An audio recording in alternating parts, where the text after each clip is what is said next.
Riskiryhmä, tässä he ovat. Päivänä Varasin Viroon hotellin, otin mukaan matkalaukunkin Sekä oman passin. ensimmäisen soon esittää.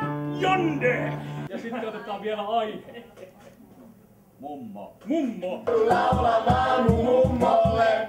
Sua rakastan, sua rakastan. No joo, sit seuraavana päivänä mä lähdin himmasta käymään kiskalla. Hain sinne pari iltapäivälehteä ja se luki niitä. Mä olisin kiessä, se ei digannut niistä. Mä tajusin mummo vallankumouksen päällä.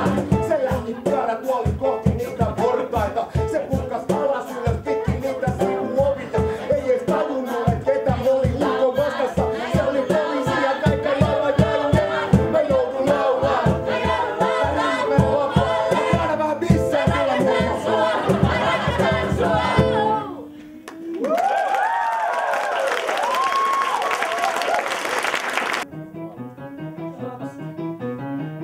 Riku! Se oli semmonen söpö, pieni talo, iso, valtava kartano. Polkkivat ja olivat kellallaan siellä ja ihmettelin sitä hieman. Hei. Se oli tuttu juttu. Toinen kohtaus. Salapoliisi Minna saa uuden keissin. Pajunen, sori mä unohdin sen. Moi. Joo, mä soitin. Mä ajattelin soittaa sulle, koska mä ajattelin, että sä varmaan tunnistat tän uhrin.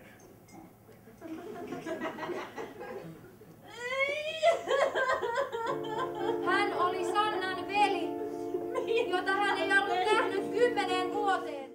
Olen nähnyt sinut aikaisemmin. Missä? Vankilassa. Seuraavaksi siirryn. Kosto on sulainen kakkososa. Kuules kirjailija. Tulepas tänne hissiin. Kieri! Ruben! Kieri! Hauku! Suvivirsi!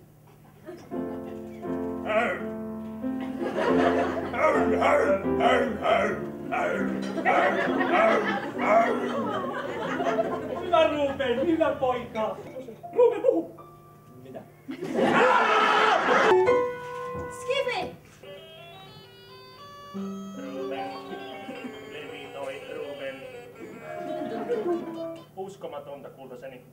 Eikö totta? M2 Liisa, olet uskomaton.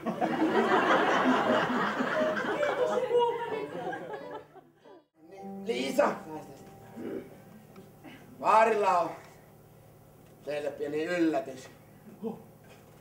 Me lähdetään kirjastoon.